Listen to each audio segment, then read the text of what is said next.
Es, es importante que seamos concretos.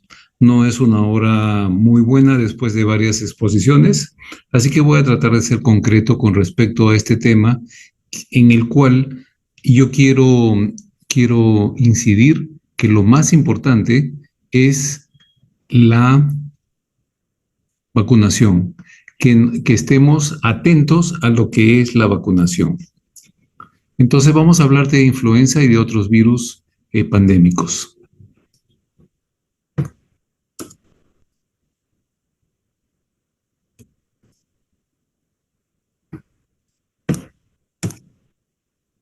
Esta es la agenda de la presentación. Primero, las características clínicas epidemiológicas del virus de la influenza. En realidad, son tres tipos de virus de influenza, A, B y C. El C no produce problema con los humanos, entonces olvidémonos de él. El virus A y el B, los tipos A y B, son los que producen problemas a los humanos. El A tiene dos proteínas, que es la hemaglutinina y la neuraminidasa, y de ahí es que por la H y la N de esa palabra se puede llamar virus AH1N1 y virus AH3N2, también hay H7 y otros subtipos. El virus B son dos grandes familias y la vacuna, cuando se compone, cuando se hace la composición, tiene un subtipo A y un subtipo B, y el otro subtipo depende de lo que esté circulando. Ya lo voy a explicar después. Entonces, la influenza puede ser estacional. Si nosotros leemos libros de otros países, hay una estacionalidad. En otros países, en el hemisferio norte, podemos decir que se notan claramente las estaciones, el invierno, el otoño. En Lima, donde vivimos, con mucha facilidad se nota el invierno y el verano. A veces se nota la media estación, pero no tenemos capacidad de ver las cuatro estaciones como se ven en otros lugares. En algunos lugares como en Puno dicen que solamente hay dos estaciones también, el invierno y la estación del tren, porque no, todo es frío. Entonces, aquí vemos cuál es la carga de la enfermedad en un país que tiene datos más específicos que el nuestro. Vean la cantidad de hospitalizaciones y la cantidad de muertes que pueden ser causadas por la influenza y los costos que puede ocasionar esto.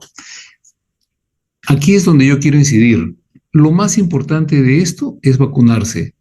Al vacunarnos estamos disminuyendo la posibilidad de infección y disminuyendo la posibilidad de entrar en esta pirámide. ¿Cuál es el curso de una influenza? Recuerden ustedes que las enfermedades virales llegan, fastidian y después desaparecen. Las enfermedades bacterianas llegan y si no se les trata, empeoran y empeoran, empeoran. Una persona puede comenzar con faringitis bacteriana y después hacer neumonía, después hacer insuficiencia respiratoria, una infección urinaria que no se trata, a los 4 o 5 días está teniendo más y más problemas. Las infecciones virales fastidian 2, 3, 4, 5 días y después casi sin tratamiento se retiran. Si ustedes ven acá, el más frecuente es este curso en verde. En aproximadamente una semana, aquel que tiene una infección de influenza va a terminar el problema. Los grupos de riesgo, como por ejemplo las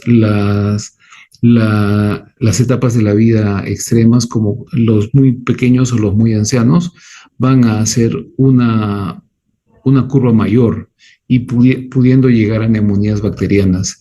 Y en la pandemia, que de repente muchos de ustedes todavía estaban en el colegio, en el año 2009 hubo una pandemia de influenza, diferente del 2019-20 que hubo la pandemia de COVID. En el 2009 hubo una pandemia de influenza.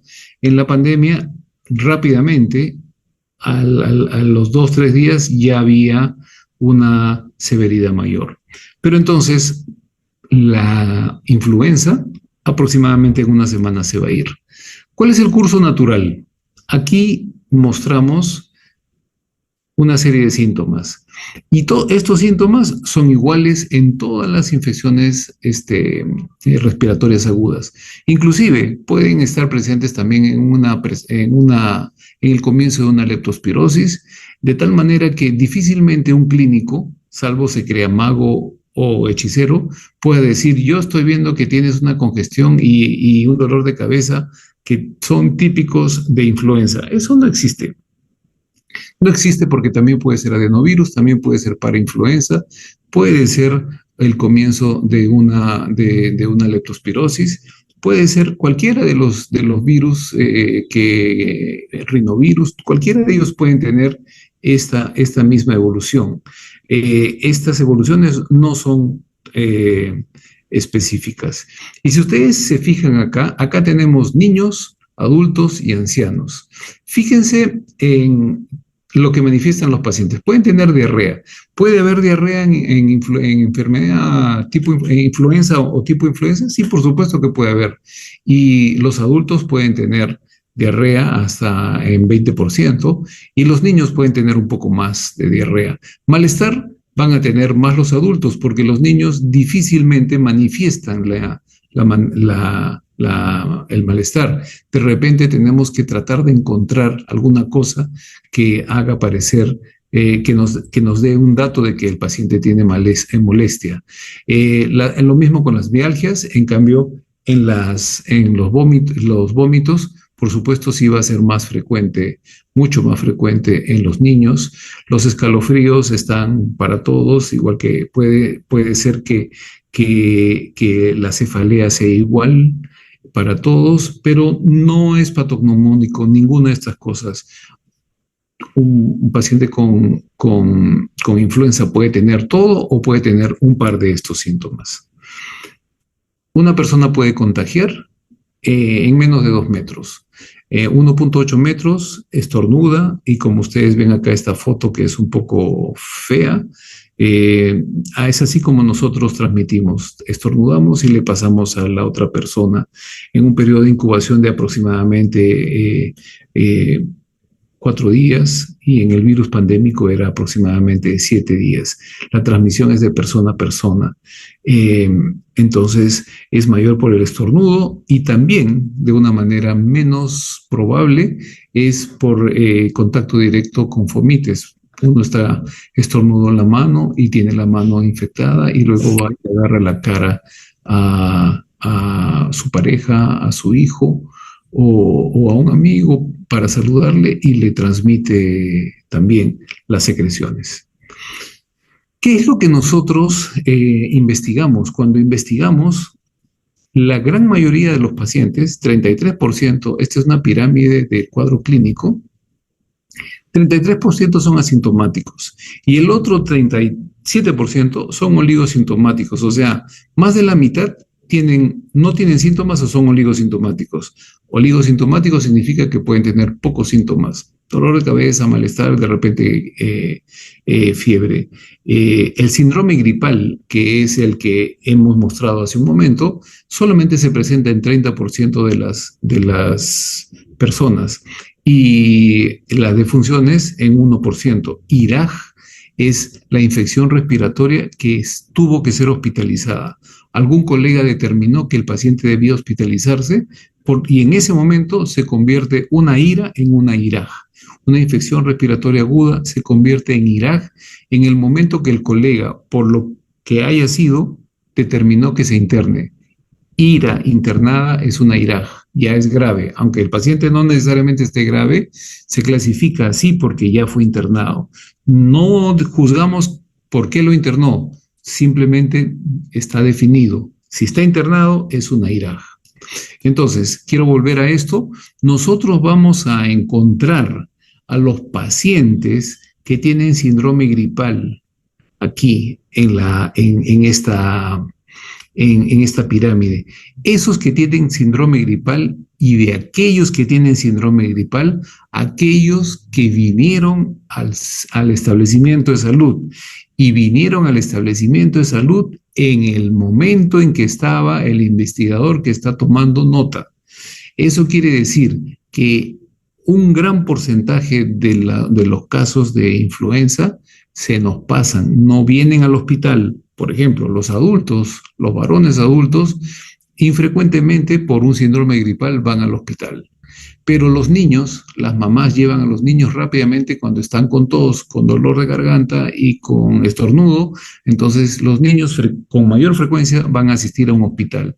¿Qué quiero decir con esto? Que cuando uno hace la vigilancia y cuando uno toma los datos de los síndromes, de los casos de influenza, no podemos saber exactamente cuántos hay. Solamente tenemos una inferencia del 30% que hacen el síndrome gripal y aquellos que van a ser hospitalizados, que son probablemente el 1%, o aquellos que vinieron al consultorio y nosotros tuvimos la suerte de encontrarlos, porque también puede ser que vengan en un horario en que no está el que toma los datos, o puede ser que no vengan al hospital. Entonces, ¿qué es lo que produce la influenza? Produce ausentismo laboral.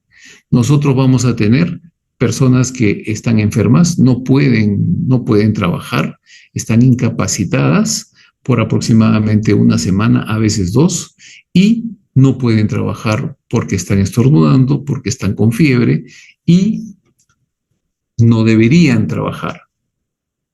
Pero peor que el ausentismo laboral es el presentismo laboral, que es lo que ocurre con más frecuencia, porque la supervisora de enfermera no le quiere dar permiso a la enfermera que está con influenza, el trabajador le pide permiso a su supervisor porque está con influenza o que está con síndrome gripal y no le dan permiso porque tiene que terminar el informe. Entonces la paciente está como esta persona estornudando frente a la computadora, está con las manos llenas de secreciones, tecleando, y asimismo se va a ir a preparar un café seguramente en la zona donde todo el mundo toma café en su empresa, y va a saludar de beso a todas sus amigas y enemigas. Entonces el presentismo laboral es peor que el ausentismo laboral, porque estás ahí y traes más complicaciones. Primero que no tienes capacidad de atención, tu atención ha disminuido porque te duele la cabeza, porque estás estornudando, porque estás con malestar general y además tus capacidades también han disminuido, no tienes capacidad para escribir, para hacer lo que estés haciendo en tu trabajo. Si trabajas con una máquina, probablemente podrías accidentarte porque estás estornudando, podrías estar con mareo, estás con malestar, no tienes capacidad de concentración adecuada y sobre todo que vas a contagiar a los otros empleados. Entonces lo adecuado sería que cuando haya un síndrome gripal se le debería hacer al trabajador, cualquiera que sea, una prueba de influenza y con esa prueba de influenza se ganan 2 cosas. La primera cosa que se gana es que se debe aislar ese paciente. Se aísla al paciente, se le manda a su casa por 2 o 3 días o 4 días, dependiendo de los síntomas. Y lo otro es que evitamos usar antibióticos, porque los médicos somos muy apegados a usar antibióticos por cualquier cosa. Entonces, no va a faltar alguien que le dice, tómate tu acitromicina, tómate tu claritromicina, tómate tu ciprofloxacina, y en realidad es un cuadro viral. Entonces, haciendo una prueba de influenza para diagnóstico, evitamos el uso de antibióticos y además podemos aislar al paciente, y aislando al paciente tenemos menos contagiados. ¿Qué complicaciones pueden haber? Las más frecuentes, y la más frecuente, es la superinfección por el Streptococcus pneumoniae. El Streptococcus pneumoniae comparte un receptor con la influenza. Lo que antes decían las abuelitas, que lo que tienes es una neumonía porque es una gripe mal curada, en el fondo tiene un sentido. Primero viene la influenza, entra la influenza, nos produce irritación, nos produce enfermedad tipo influenza, estamos estornudando y después le comparte un receptor al Streptococcus pneumoniae y luego tenemos neumonía. por estreptococo pneumoniae, y eso es frecuente, eso puede pasar. ¿Y cómo comienzan estas cosas? Comienzan estas cosas en los niños. Los niños cuando están en sus nidos, en las guarderías, se juntan y entre todos están estornudando, están con mocos, se agarran la cara, se agarran las manos, están jugando, se pasan los juguetes, se pasan la cucharita y todos están estornudando. Y el abuelito, que ya está jubilado, y entonces la hija le dice, papá, ¿me puedes recoger a mi hijo porque yo estoy trabajando? Y el abuelito está feliz de ir a recoger al, al, al nieto, y además porque tiene una actividad que hacer, entonces va feliz al nido, recoge al nieto, y el nieto le estornuda en la cara al abuelito, el abuelito se seca, al nieto se le pasa el síndrome gripal en 2 días y el abuelito hace una neumonía, porque el abuelito tiene una capacidad menor para defenderse. Y el niño ha adquirido de todo, ha juntado rinovirus, adenovirus, todo se junta, porque cada uno viene trayendo los centros de mezcla de los virus, suelen ser los lugares donde están los niños o las personas que viven de manera cercana, como voy a mostrar después quiénes son los que tienen riesgo. Entonces, ¿qué es la otra complicación que puede haber? Los que tienen enfermedades como asma, insuficiencia cardíaca, insuficiencia renal, diabetes o EPOC, se van a descompensar. Una enfermedad tipo influenza, una influenza, se va a descompensar un proceso que está en el límite, que está tranquilo, el paciente tiene insuficiencia cardíaca y de repente le da fiebre, mayor gasto cardíaco, le da, se deshidrata porque tiene diarrea o empieza a estornudar más y tiene malestar general. Entonces, descompensan una enfermedad de base. ¿Cuáles son las complicaciones entonces? Neumonías, básicamente, y descompensación de enfermedades de base. Ahora, quiero llamar la atención. Estreptococo pneumoniae e influenza, ambos tienen vacuna. Si nosotros vacunamos a los pacientes, nos vacunamos nosotros todos los años contra influenza y cada 5 años contra neumococo, la incidencia, la prevalencia de estas infecciones decae enormemente. Entonces, ¿cuál es la epidemiología en el Perú? Ya dije que nosotros no tenemos exactamente lo que pasa en Estados Unidos, que claramente se ve el otoño que se están cayendo las hojas, y el invierno que empieza a nevar, y el calor bonito. No tenemos no tenemos nieve, por lo menos en Lima y en gran parte del Perú. No tenemos nieve, no tenemos las hojas cayéndose, como repito. Entonces, no tenemos una estacionalidad tan marcada. Entonces, nosotros hicimos un estudio con diferentes establecimientos de salud y con todos estos colaboradores para ver cuál era la epidemiología de la enfermedad tipo influenza. ¿Y qué significa enfermedad tipo influenza? Es que es el síndrome catarral, el síndrome gripal, que puede ser producido por diferentes virus, para influenza, adenovirus, metaneumovirus, el virus de la influenza. Entonces, nosotros buscábamos personas que tuviesen síndrome catarral, síndrome gripal, y le tomábamos una muestra ambulatoria, y de eso tomábamos un cultivo. Entonces teníamos cultivos, no solo serología, teníamos cultivos de todos los pacientes que captamos. Entonces, y este gráfico es hasta, a propósito, es hasta el 2009, porque en el 2009 llegó la pandemia y cambió todo. ¿Qué es lo que pasa? Si nosotros vemos en el norte del país, tenemos influenza todo el año. Tenemos influenza todo el año. Acá en amarillo, en azul claro, en turquesa estamos viendo el virus de la influenza A, y solamente en algunos momentos está la influenza B. Después voy a mostrar qué momentos fueron esos. pero todo el año podemos encontrar influenza en el norte. Esto es un dato, hicimos el estudio durante 4 años. Si vemos aquí en la selva, es de una manera similar. Todo el año en la selva podemos encontrar, hemos aislado virus durante 4 años, en algunos momentos más, en algunos momentos menos, y el virus que más frecuentemente circula en la mayoría de los años es el tipo A.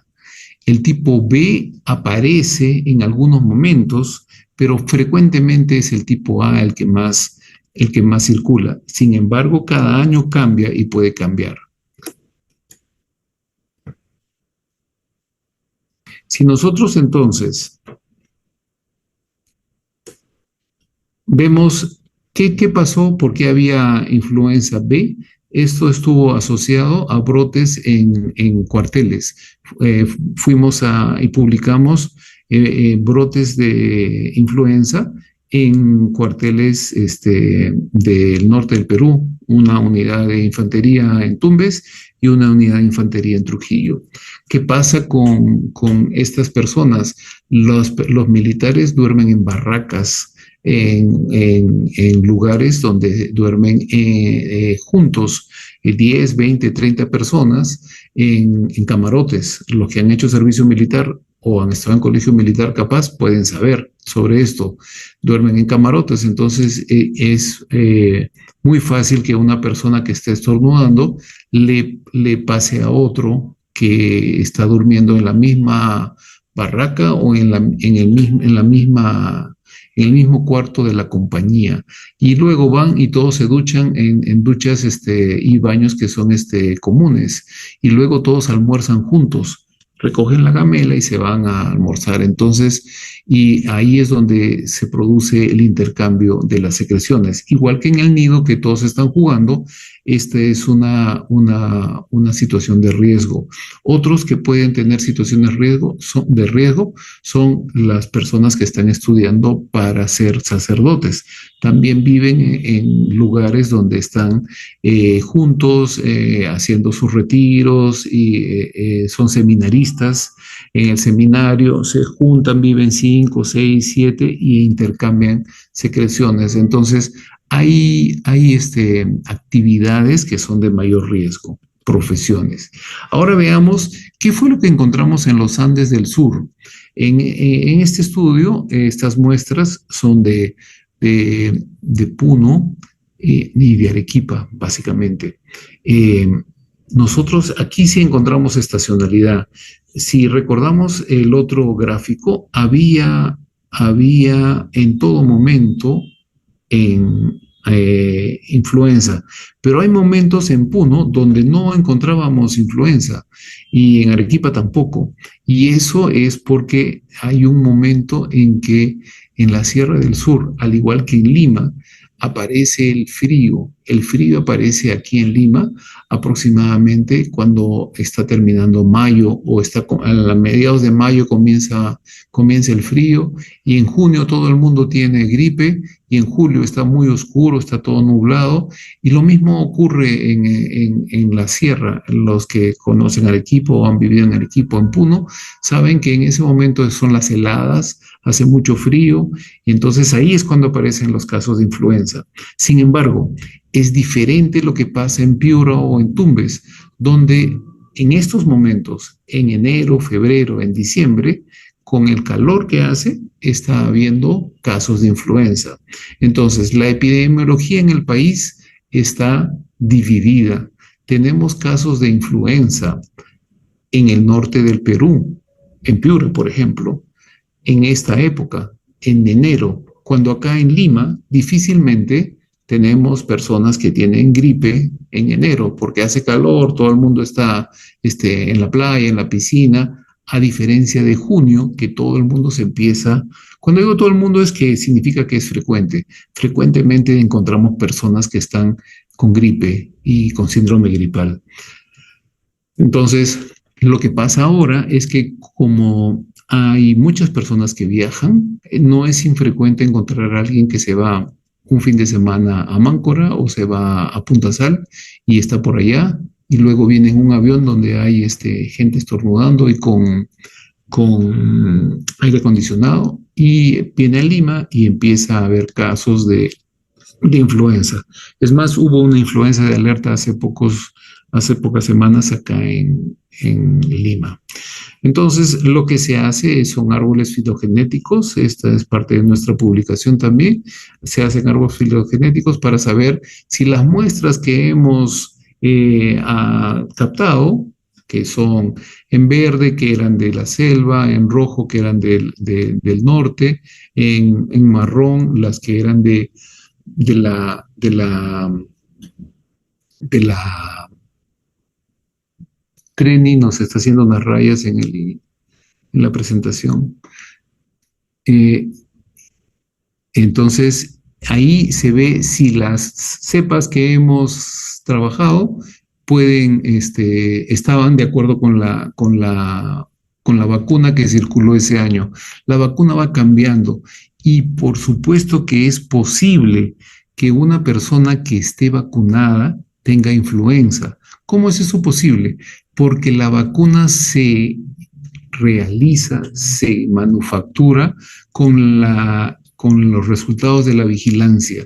Los países van informando y dicen, este año he tenido circulando el virus H1N1 Brisbane o Solomon Island, así son los nombres, o California, y entonces se juntan en un momento del año en la OMS y juntan todos los datos y dicen, bueno, entonces en Sudamérica lo que estaba circulando es tal cosa y tal otra, entonces la conformación de la vacuna va a ser esta cepa, esta otra y esta también. Entonces crean la vacuna para el año, por ejemplo, 2026. Pero podría ser, por supuesto, podría ser que uno tenga una enfermedad tipo influenza con una cepa que no está incluida en la vacuna. Por ejemplo, podría uno irse a Machu Picchu y al lado viene un japonés que viene con gripe, que acaba de llegar a Perú y viene trayendo una cepa que está circulando en Japón y le contagia. Eso es perfectamente posible. Siguiente, entonces, ahora. ¿Qué pasó en la pandemia? Todo cambió. Todo...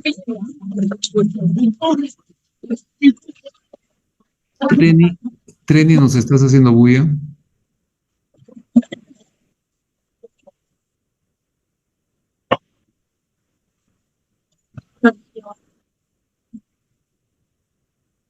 En la pandemia todo cambió. Todo lo que antes era influenza, acá en azul, súbitamente cambió al color granate. La gran cantidad de virus, de cepa circulante fue la pandémica. ¿Qué quiere decir eso? Que cuando hay una pandemia, existe un fenómeno en el cual el virus pandémico dominante empieza a desplazar al otro, lo desplaza y así fue como cambió. Antes era, fíjense el gráfico, eran azul e influenza no pandémico y súbitamente cuando comenzó la pandemia en el 2009 cambió todo y aumentó la cantidad de casos, el número de casos, en esta axisa es 400 y antes estábamos en menos de 100 y la gran cantidad eran pandémicos. Y hubo también una distribución diferente. Yo repito, no estoy seguro dónde estaban ustedes en el 2009, pero en Lima ya había un montón de casos de virus pandémico, pero en la selva no había nada. Fíjense, la semana 28 no había casos en la jungla, en la selva peruana, y en la costa norte había pocos casos. La pandemia de influenza, al igual que la pandemia del COVID, se va diseminando de forma diferente, dependiendo de la movilización de las personas. Fíjense aquí la distribución viral por grupo etario, esto también lo publicamos en el 2010. En los niños eran varios virus, el adenovirus, el virus respiratorio sincitial, y en los mayores de 70 mayormente era el virus de la influenza. Pero de repente cuando comenzó la pandemia, en el 2009, lo que era azul acá se convirtió en granate. Todo ese granate es el virus pandémico H1N1. Desplazó al otro, al azul, lo dejó chiquito, vamos a decir así. Eh, Este fue un estudio que hicimos también, publicado por Tinoco y colaboradores, en que mostramos en el 2017 las cohortes en cuatro ciudades del país: Lima, Cusco, Puerto Maldonado y Tumbes. Una cohorte es un seguimiento. Un corte es una foto de lo que está pasando. Si nosotros tomamos una muestra a todos los alumnos el día 19 de febrero de 2026, es un corte. Pero si nosotros hacemos un seguimiento a todos los alumnos que viven en el Colegio Mayor y que viven ahí, y todos los días estamos tomándole los datos y estamos viendo si hay síntomas y estamos tomándole muestras si tuviesen alguna sintomatología, eso se llama una cohorte. Esa cohorte sí nos permite saber exactamente las incidencias, pero es bien caro, es difícil que el ministerio lo haga. Nosotros lo hicimos con un instituto de investigación de la Marina de los Estados Unidos y por eso es que tuvimos esos datos y se los entregamos al país. Y posteriormente nosotros hicimos con todas las personas notables de las sociedades peruanas de medicina interna, ocupacional, la Universidad Cayetano, la Universidad San Marcos, los institutos de medicina tropical, hicimos una publicación para dejar ciertos puntos que son importantes, que se deben tomar las muestras de manera general para poder saber por qué cosa está circulando, que sería adecuado tener 2 momentos de vacunación: vacunar a los limeños en abril o mayo, pero a los piuranos en enero y en diciembre, y de repente con la vacuna del hemisferio norte. ¿Por qué? Porque los piuranos, cuando les llega la vacuna que ha llegado a Lima, OPS entrega la vacuna al Ministerio de Salud aproximadamente en marzo, abril, y para que sea distribuida va a llegar a Piura, con buena suerte, supongamos un mes después, fines de mayo, y los piuranos van a decir: yo ya me enfermé en enero, ¿para qué me quiero poner esa vacuna que me traen ahora si yo ya me enfermé? Entonces hay un rechazo, la gente no quiere vacunarse, y eso se puede solucionar cuando uno hace que la vigilancia esté asociada adecuadamente a las acciones. Entonces, ¿cuáles son los grupos de riesgo? Los que pasan horas en condiciones grupales, así los cuarteles guardería, ya dijimos. Los adultos mayores de la tercera edad, porque existe un factor que se llama inmunosenescencia. La inmunidad disminuye y tenemos más capacidad más probabilidad de enfermarnos. Las personas con inmunosupresión, los que están cuidando niños, obviamente, o cuidando ancianos. Ahora existen muchos centros donde se dejan a los ancianos. Esas personas deberían vacunarse y están en riesgo. Y obviamente los que tienen enfermedades que podrían ser descompensadas, cardiopatías, neumopatías, enfermedades metabólicas como la diabetes. Y las gestantes, voy a tomar punto específicamente en las gestantes más adelante. ¿Quién no debería vacunarse? La vacuna podría estar relacionada con Guillain-Barré, y quien haya tenido un Guillain-Barré 6 semanas después de una vacunación deberíamos evitar volverlo a vacunar, y los menores de 6 meses de edad no deben vacunarse. Y eso es lo más importante que debemos recordar, porque las gestantes deben vacunarse para proteger a sus hijos. Sus hijos, cuando nazcan, no van a tener probabilidad de vacunarse en los primeros 6 meses de vida. Entonces, al vacunarse la mamá, los está protegiendo. La vacuna que tenemos ahora es producida en huevos embrionados. Por lo tanto, para tener X dosis de vacunas, necesitamos X cantidades de huevos y eso se va produciendo durante el año. Por eso es que cuando en la pandemia del 2009 súbitamente apareció una cepa nueva, no había capacidad de hacer una vacuna porque la vacuna que se estaba produciendo venía con huevos embrionados que estaban inoculados con otras cepas. Entonces, esto es un anclaje en el sistema de vacunación de influenza, el depender de huevos embrionados. Entonces, nosotros tenemos dos tipos de vacuna, la del hemisferio norte y la del hemisferio sur. El hemisferio norte, Europa y Estados Unidos, ellos que en este momento, por ejemplo, están nevando y con frío, mientras que acá estamos que nos morimos de calor, ellos empiezan a vacunarse cuando es en Estados Unidos la época de Acción de Gracias. La primera, la segunda semana de noviembre ya están vacunándose porque para Navidad ellos ya están nevando, ya tienen frío, entonces ellos están vacunándose. La cepa para el hemisferio norte, la vacuna para el hemisferio norte, tiene que estar ya disponible para ser utilizada en noviembre, mientras que nosotros en el hemisferio sur es en otro momento. Como ya dije, nosotros ahora estamos en verano, mientras que allá están en el hemisferio norte están nevando. Entonces a nosotros nos empieza a llegar la vacuna con las cepas del hemisferio sur en abril o mayo.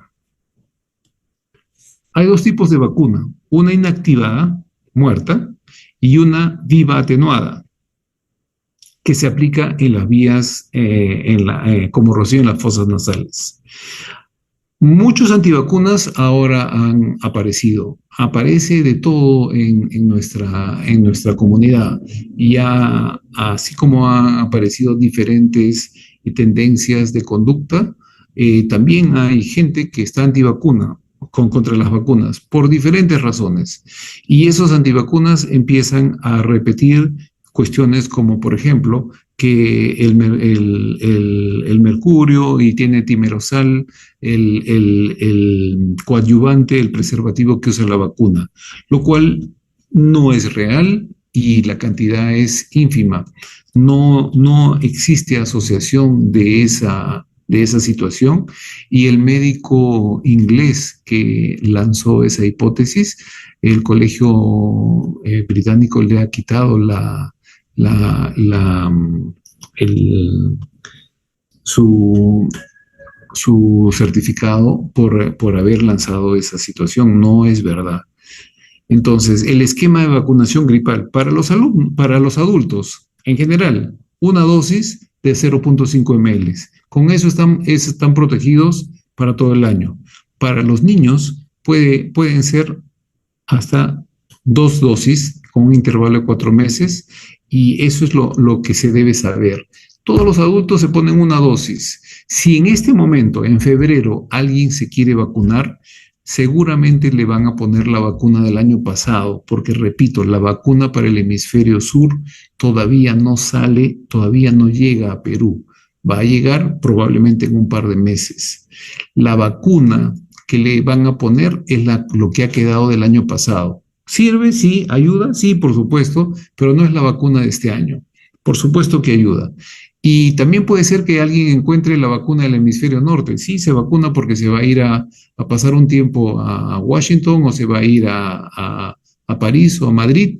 Entonces consigue la vacuna del hemisferio norte y se vacuna, esa sí le sirve. Porque la que hay del hemisferio norte seguramente ya es la de este año. Entonces, la protección se va a conseguir después de 2 o 3 semanas. No es que le pones la vacuna y ya quedó inmediatamente protegido. Entonces, lo que debe quedar claro es que la protección viene 2 a 3 semanas y que le estamos colocando una vacuna, quiero que se repita acá, que es una vacuna inactivada, está muerta. Ese es de uso intramuscular. ¿Y por qué insisto en esto? Porque hay mucha gente que dice, cada que me ponen la vacuna de la influenza, yo ya no me quiero poner más porque me da la gripe, me pongo mal, me da la influenza. Eso no puede ser, no es. Le podrá dar cualquier otra cosa, pero no le da la influenza porque la vacuna no trae el virus de la influenza capaz de producir infección. No existe esa posibilidad. ¿Qué puede ser que le dé? Podría ser que estaba incubando la influenza cuando le pusieron la vacuna y le dio, sí puede ser. Puede ser que sea por otro virus, puede ser que esté haciendo un síndrome gripal por adenovirus o por metaneumovirus, por rinovirus. Puede ser que sea solamente que está con alergia por alguna otra razón, pero no es influenza. No existe la posibilidad que cuando le pongan influenza a una persona, la vacuna contra la influenza, después le dé influenza. Y eso dice mucha gente y le cuenta a otras personas. No, no te pongas porque me cae mal. Entonces, la vacuna que nosotros tenemos, repito, acá es la trivalente, que tiene el H1, una cepa H1N1, una cepa H3N2 y una cepa B. En el Ministerio de Salud y en eSalud básicamente se usa la vacuna trivalente. Hay una vacuna tetravalente en la cual le aumentan la otra familia del grupo B. Hay dos familias de grupo B, grandes familias, y siempre cae o una o la otra. Entonces, hay un productor de vacuna que ha dicho, mejor de una vez pongámosle las dos vacunas y nos olvidamos, las dos familias, y nos olvidamos de la vacuna de problemas con el tipo B.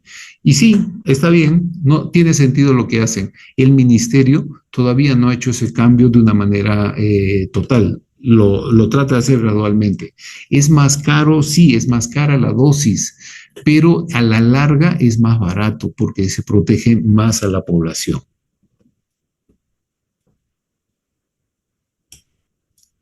Entonces, la otra vacuna, la que es viva atenuada, que se usa intranasal y es adaptada al frío, se usa en mayores de 5 años. Imagínense, para nuestro país no sirve, pues, porque lo que nosotros queremos es vacunar a los niños. Los menores de 5 años no serían vacunados. Esta es una vacuna para que ustedes conozcan, pero que no nos sirve a nosotros en la salud pública. Estimula la inmunidad de las mucosas. Algunas personas dicen que están contraindicadas algunos puntos y terminan siendo unos mitos.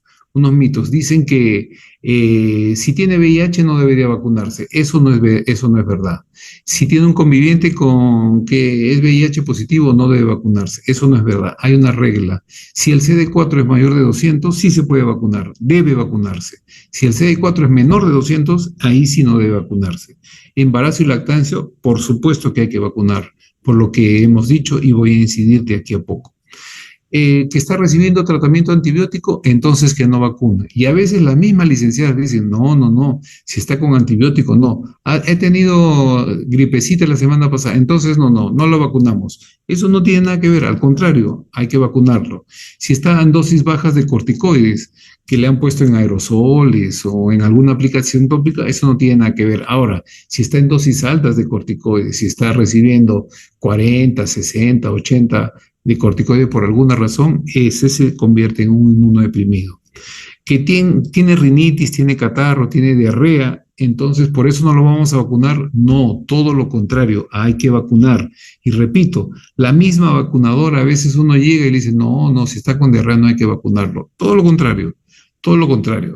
¿Qué pasa con la vacunación a las gestantes? La gestación, por definición, en San Marcos, en la residencia de ginecobstetricia, el primer curso que se lleva es feto y placenta. Espero que siga siendo lo mismo. En ese curso, la primera clase que se da es que, la primera clase de curso de feto y placenta es que la mamá se inmunodeprime por definición para poder recibir a un individuo que tiene carga genética diferente de ella. La mitad es de ella y la mitad es del papá, pero de todas maneras es diferente. Por lo tanto, baja sus defensas para no rechazarlo y por eso es que las gestantes tienen caries y hay que tratarlas, tienen mayor probabilidad de infección urinaria y les da otro tipo de infecciones. Por lo tanto, ellas están en riesgo. Como las gestantes suben a un aproximado de 10 a 11 kilos en el total de la gestación, 3,5 más o menos por el bebé, más el líquido amniótico, más las mamas que suben también por la cantidad de grasa, toda la grasa que acumula la gestante llega a tener a unos 10 a 11 kilos de más. Entonces los líquidos obviamente se redistribuyen y las capacidades pulmonares tienden a disminuir porque pueden estar comprimidas. Por lo tanto, la posibilidad de infectarse y hacer complicaciones es mayor. No, la respiración no es igual porque puede agitarse, por lo dicho, están comprimidos los pulmones y el riesgo de hospitalización en una embarazada es 6 veces más comparada con adultos jóvenes. Entonces, ¿para qué vamos a poner en riesgo a una gestante si la podemos vacunar? La vacunamos y disminuimos el riesgo por las cosas que estamos hablando. No hay un daño viral directo al bebé. Tampoco los antivirales están contraindicados en la gestación. Deberíamos vacunar desde la semana 14 y una dosis puede ser suficiente. Lo más importante es esto. Si el niño va a nacer en mayo, junio, julio, acá en Lima, ese niñito va a estar, y van a nacer en Miraflores, van a nacer en Magdalena, en algún sitio que está cerca a la playa, va a vivir en un ambiente de agua, de humedad, y ese niñito se va a infectar de influenza y no va a haber cómo protegerlo con vacuna, porque la vacuna se pone en mayores de 6 meses. ¿Cuál es la solución? La mamá debe vacunarse, la mamá debe vacunarse. La vacuna nasal no sirve en el embarazo y no sirve en menores de 5 años. Por lo tanto, para la salud pública, la vacuna nasal no nos sirve la vacuna intramuscular. ¿Cuáles son los mitos entonces? Cuando me vacuno me va a dar gripe. Eso es un mito. La gripe no es tan mala, no pasa nada, no me va a dar mayor cosa. Eso es un mito. Puede ser que sí te compliques. Y ya pasó la temporada de vacuna, mejor ya de vacunación, ya no me pongo mejor. No, nunca es tarde para ponerte la vacuna. Si tienes la oportunidad, ponte la vacuna. Yo soy sano, yo voy al gimnasio, corro, no me va a pasar nada. Por supuesto, tu inmunidad está mejor, pero es un mito que por eso no te vayas a infectar. Cuando te infectes, vas a faltar al trabajo, y más aún, podría ser el factor de riesgo para infectar a tu abuelita, para infectar a tu mamá que está mayor, o para infectar a tu hermano que tiene diabetes o a tu hermana que está embarazada. Los virus pandémicos. Entonces, ¿cómo es que se forman los virus pandémicos? Empiezan a asociarse entre los animales y nosotros. Van al cerdo, luego van a las aves y se producen una combinación de las cepas. Así es como se produjo la gripe aviar, lo que le llaman la gripe aviar. Es una combinación en la cual pasan, como estoy mostrando acá, por las aves y por los cerdos.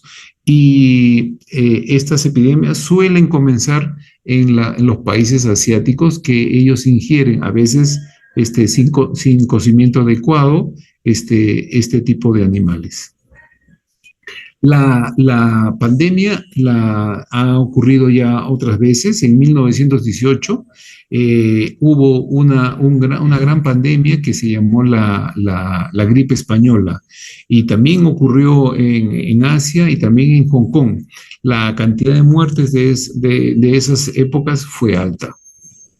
Entonces, cuando ocurrió la pandemia de influenza, le llamaron la gripe porcina, porque, como ya dije, el laboratorio son los cuerpos de los animales. En los cuerpos de los animales entran las cepas, se combinan y luego salen mezclados.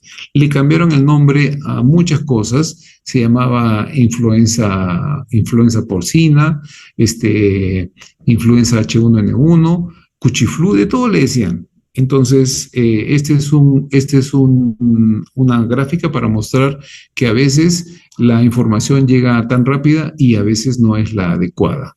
¿Hay otros virus que también pueden producir el síndrome gripal? Sí, por ejemplo, el adenovirus.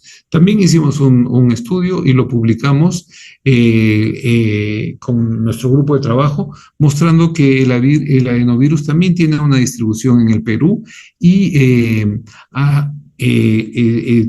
se distribuye por subgrupos en diferentes partes del país, pero nunca vamos a saber exactamente cómo es.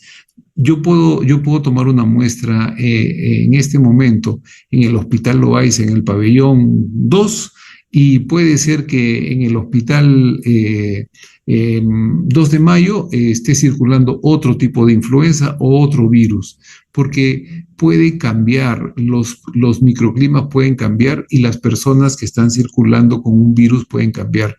No sabemos exactamente qué hay, pero una vez que tomamos una muestra y aparece un positivo, significa que está circulando.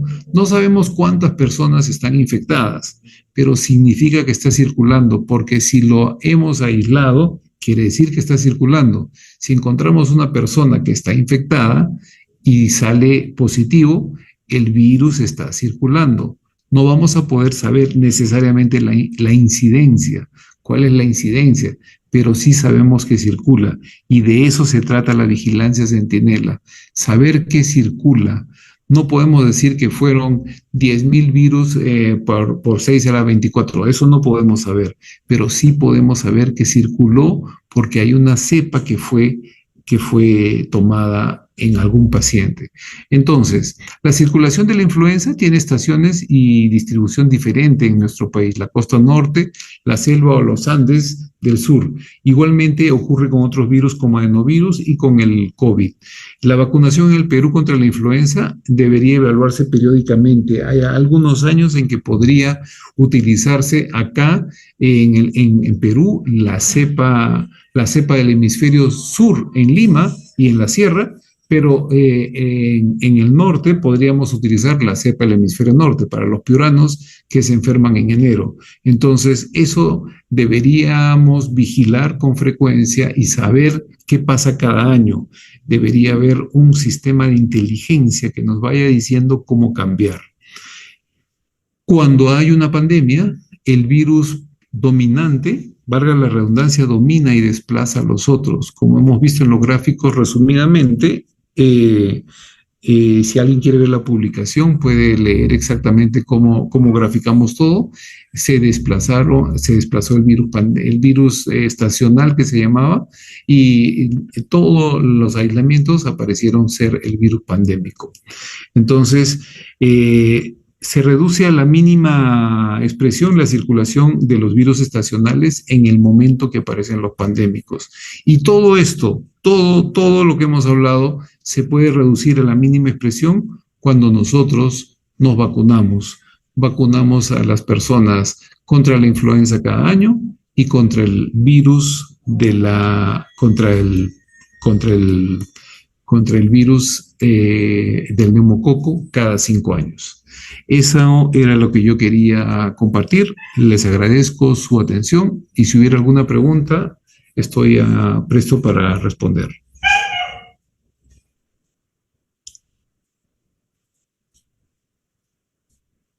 Gracias entonces. Muchas gracias por su invitación.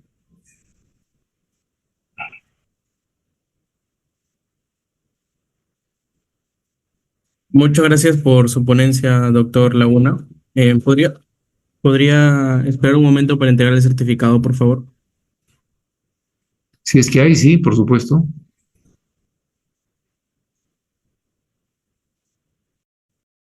El día de hoy, llevado una otra oportunidad, estamos muy agradecidos con usted y creo que por todos los ponentes, por todos los asistentes, le estoy mencionando esto. Muchas gracias.